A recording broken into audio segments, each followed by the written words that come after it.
इमरान प्रतापगढ़ी। धन्यवाद सभापति महोदय, आपने मुझे आम बजट पर बोलने का मौका दिया। Sir my time. नहीं, pause my time Shri sir. Imran Pratapgarhi कहा गया है। सर थोड़ा सा इसकी जांच कराओ। मैंने कहा यहाँ प्रमोद प्रतापगढ़ी भी बैठे। ये आपसी मामला है, ये खत्म होने वाला नहीं है मेरे से। इसकी जड़ें बहुत गहरी गई हुई हैं, मैं रोज देखता हूँ ये जड़ें गहरी होती जाती हैं। इमरान प्रतापगढ़ी।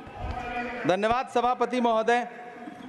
83 मिनट 71 बार थपथपाई गई मेज, 14,417 शब्दों का बजट भाषण और उस बजट में अपने लिए राहत तलाशती मिडिल क्लास की हैरतजदा आंखें। सभापति महोदय, मेरे हाथों में जो दस्तावेज है, दरअसल ये देश के किसानों, गरीबों, मजदूरों की उम्मीदों का स्मारक है। ऐसा लग रहा है जैसे वित्त मंत्री महोदया ने बजट नहीं तैयार किया है, बल्कि प्रधानमंत्री जी की मन की बात का संकलन तैयार किया है। टूटा हुआ लश्कर का भरम देख रहे हैं, टूटा हुआ लश्कर का भरम देख रहे हैं और जिल्ले इलाही के करम देख रहे हैं। ताकत का नशा अक्ल पे हावी है तुम्हारी, तुम देख न पाओगे जो हम देख रहे हैं। वित्त मंत्री महोदया ने इस बजट में महंगाई पर सिर्फ 10 शब्द बोला है। जिस देश में टमाटर 100 रुपए किलो बिक रहा हो। सभापति महोदय, मेरा टाइम पॉज करें और बार बार इंटरप्ट करने को या तो मना करें। हाँ बोले, कृपया बोले। सभापति महोदय, वित्त मंत्री महोदया ने इस बजट में महंगाई पर सिर्फ 10 शब्द बोले हैं। जिस देश में टमाटर 100 रुपए किलो बिक रहा हो, उस देश की वित्त मंत्री के पास बजट में महंगाई पर बोलने के लिए सिर्फ 10 शब्द है।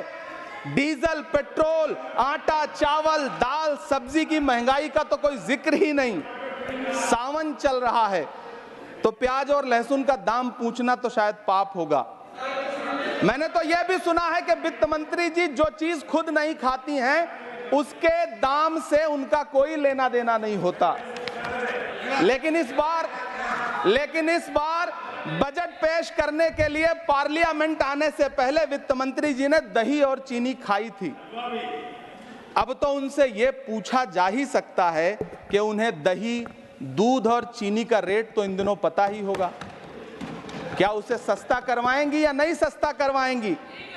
अगर पता है तो कृपया सस्ता करवाइए, क्योंकि इसी चीनी ने अमेठी में एक मंत्री महोदया का राजनीतिक कैरियर कड़वा कर दिया। सभापति महोदय, अपने शीश महलों में बैठे हुए सरकार के सांसद और मंत्री कह रहे हैं कि महंगाई कम हो रही है। संसद की कैंटीन से बाहर निकल करके एक चाय का कप खरीदिए, तब समझ में आएगा कि महंगाई कम हो रही है या बढ़ रही है। किसी एक दिन अपनी किसी मजदूर की तरह अपनी दिन भर की दिहाड़ी लेकर के बाजार जाइए और अपने बच्चों के लिए राशन खरीदिए, तब पता चलेगा कि महंगाई कम हो रही है या नहीं हो रही है। यहां बैठ करके बड़ी बड़ी बातें करना आसान है। ये चूनर धानी धानी भूल जाते, ये पुरवा की रवानी भूल जाते, जो आकर 4 दिन गांव में रहते तो सारी लंतरानी भूल जाते। सभापति महोदय, इलेक्टोरल बॉन्ड खरीदने के नाम छुपाने वाली सरकार, इलेक्टोरल बॉन्ड खरीदने वालों के नाम छुपाने वाली सरकार इन दिनों आम के ठेला लगाने वालों के नाम जानना चाहती है। मुझे तो होटलों, ढाबों या आम के ठेलों पर नेम प्लेट लगवाने वालों से पूछना है कि कभी खून की बोतल पर देखा है किसी का नाम लिखा हुआ? मुझे पूछना है कि क्या कोरोना के दौरान अपनी उखड़ती हुई सांसों के लिए ऑक्सीजन तलाशने वाले किसी इंसान ने ऑक्सीजन लाने वाले किसी इंसान से पूछा था कि ऑक्सीजन लाने वाला इंसान हिंदू है या मुसलमान है? मुझे पूछना है कि लावारिश लाशों के लिए कोरोना में कांधा देने वाले, चिताओं के लिए लकड़ियां सजाने वाले किसी इंसान से पूछा गया था उसका नाम, उसका मजहब? लेकिन इन दिनों पूछा जा रहा है। सभापति महोदय, अफसोस देश के प्रधानमंत्री जी ने कभी न टूटने वाली चुप्पी ओढ़ ली है। सभापति महोदय, जनता ने 63 सीटें कम क्या कर दी, ये सरकार तो अमृतकाल का नाम लेना ही भूल गई। ये भूल गई है अमृतकाल को, ये भूल गई है मनरेगा को, ये भूल गई है मौलाना आजाद नेशनल फेलोशिप को, ये भूल गई है मणिपुर को, ये भूल गई है महाराष्ट्र को। मुझे गर्व है कि मैं राज्यसभा में महाराष्ट्र का प्रतिनिधित्व करता हूं। महाराष्ट्र जो देश की आर्थिक राजधानी है, जो टोटल कॉर्पोरेट टैक्स का 40%, इनकम टैक्स का 32% और जीएसटी का 20% इस देश को देता है, उस महाराष्ट्र के लिए इस बजट में एक शब्द नहीं है। आप बैठ जाए। सभापति महोदय, आखिर महाराष्ट्र से किस बात का बदला लिया जा रहा है? महाराष्ट्र में लोकसभा चुनाव में बाबा साहब अम्बेडकर के संविधान को बचाने के लिए वोट क्या कर दिया? प्रधानमंत्री जी तो महाराष्ट्र से बदला लेने पर उतर आए।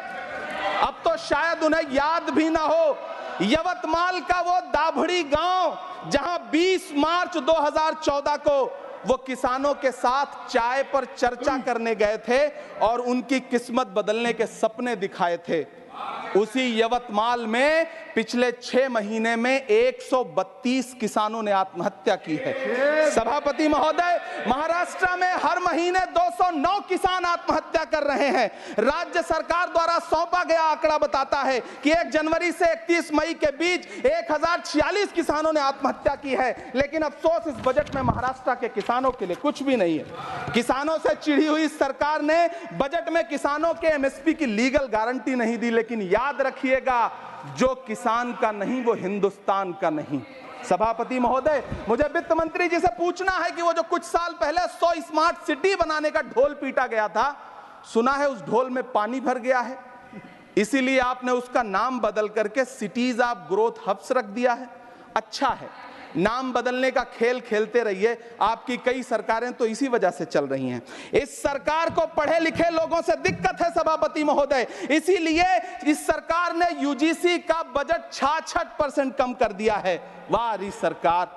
सभापति महोदय, मैं वित्त मंत्री जी के संज्ञान में लाना चाहता हूं कि किशनगंज में एएमयू सेंटर के पास 224 एकड़ जमीन है। यूपीए सरकार ने सोनिया गांधी जी की अगुवाई में 136 करोड़ रुपए एएमयू किशनगंज सेंटर के लिए सेक्शन किए थे। लेकिन आपकी सरकार ने पिछले 10 साल में उस 136 करोड़ में से सिर्फ 10 करोड़ रुपया रिलीज किया है।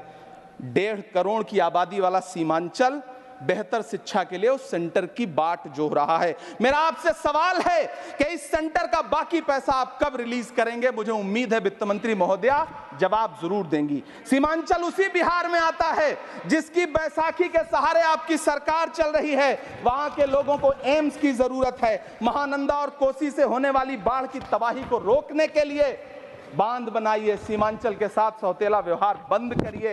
इकोनॉमिक कॉरिडोर बनाने से किसी राज्य का विकास नहीं होगा, विकास होगा स्वास्थ्य और शिक्षा के बुनियादी मुद्दों के लिए बजट देने पर। सभापति महोदय, एक तरफ तो इस बजट में पीएम आवास योजना के तहत 3 करोड़ अतिरिक्त मकान देने की घोषणा है और दूसरी तरफ लखनऊ के अकबर नगर में 1280 वो मकान हैं जिन्हें रिवर फ्रंट बनाने के नाम पे बुलडोजर से जमींदोज कर दिया गया। सभापति महोदय, लोग चीखते रहे, बच्चे बिलखते रहे, वसुधैव कुटुंबकम का नारा लगाने वाली सरकार इंसानों के घरौंदे उजाड़ कर जश्न मना रही है। सभापति महोदय, मेरा बहुत भावुकता के साथ देश के प्रधानमंत्री से सवाल है कि इन उजड़ते हुए मकानों और बेघर होते हुए घरों को देख करके आपको नींद कैसे आती है, आप सो कैसे पाते हैं? मेरा सवाल है इस देश के प्रधानमंत्री से, या तो लोगों के घरौंदे उजाड़ना बंद करिए या फिर करोड़ों मकान बनाने की झूठी घोषणाएं करना बंद करिए। यह बजट झूठ का पुलिंदा है। यह बजट आपके पिछले साल के बजट का कट कॉपी पेस्ट है। यह बजट हमारे चुनावी घोषणा पत्र की नकल करने की एक बेईमान कोशिश है। लेकिन कहावत है ना कि नकल के लिए भी अकल चाहिए। मेरे हाथ में एक तरफ न्याय पत्र है जो हमारा है और दूसरी तरफ अन्याय पत्र है जो आपका है। इस सरकार को आलोचना सुनने की आदत नहीं है सभापति महोदय। जब आप इनसे सवाल पूछिए तो ये कहते हैं कि आप बताइए 70 साल में आपने क्या किया है। मैं तो इस सदन में कहना चाहता हूं सभापति महोदय कि हमसे 70 साल का हिसाब मांगने वालों, जो सरकार अपना चलाया हुआ 2000 का नोट 7 साल नहीं चला सकी, वो हमसे 70 साल का हिसाब मांगती है। सभापति महोदय, मैं अंत में आपसे यह कहना चाहता हूं ये बजट बैसाखी पर टिकी हुई कृपया सरकार का सुने। कुर्सी बचाओ बजट है। सुने। इस बजट में राज्यों के साथ, किसानों के साथ, नौजवानों के साथ, महिलाओं के साथ, देश के मिडिल क्लास के साथ अन्याय किया गया है और इस अन्याय का खामियाजा आपको महाराष्ट्र, हरियाणा और झारखंड के चुनाव में भुगतना पड़ेगा।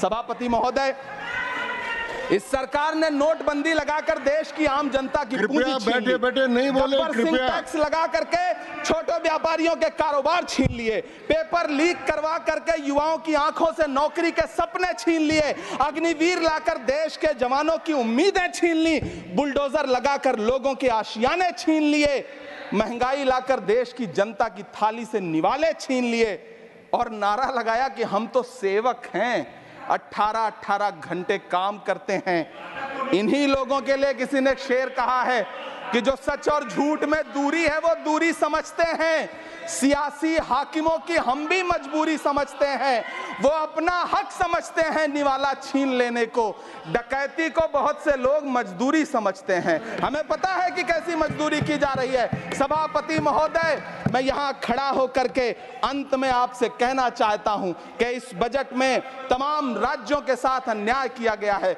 इस बजट में युवाओं के साथ अन्याय किया गया है, महिलाओं के साथ अन्याय किया गया है और खास तौर से महाराष्ट्र के लिए कुछ नहीं रखा गया है। महाराष्ट्र बाढ़ से जूझ रहा है, पानी बरसने से वहां 1500 से ज्यादा लोग मारे गए हैं। उस शहर को, उस राज्य को 4000 करोड़ के पैकेज की जरूरत है ताकि जो फसलें बर्बाद हुई हैं लोगों को राहत दी जा सकी। लेकिन अफसोस, इस बजट में महाराष्ट्र के लिए ऐसा कुछ भी नहीं है। मैं आखिर में यह कहना चाहता हूं कि पिछले 7 दिन से इस बजट का बड़ा ढिंढोरा पीटा जा रहा है, इसे महान बताया जा रहा है, लेकिन कौन महान बता रहा है? सत्ता पक्ष के लोग, उन्हें तो बताना ही है, क्योंकि मैं अवध क्षेत्र से आता हूं, प्रतापगढ़ से, नीरज भाई भी अवध और पूर्वांचल से आते हैं। वहां एक कहावत है कि बिटिया की तारीफ किसने की? बिटिया की महतारी ने, यानी कि बेटी की प्रशंसा किसने की? मां ने। तो इस बजट की तारीफ सत्ता पक्ष करे तो करेगा ही, लेकिन विपक्ष के एक भी सांसद से आप पूछिए कि क्या उसके राज्य को कुछ मिला है, तो वो ये कहेगा कि नहीं, कुछ भी नहीं मिला है। बहुत बहुत धन्यवाद सभापति महोदय, मुझे आम बजट पर अपनी राय रखने के लिए। धन्यवाद। श्री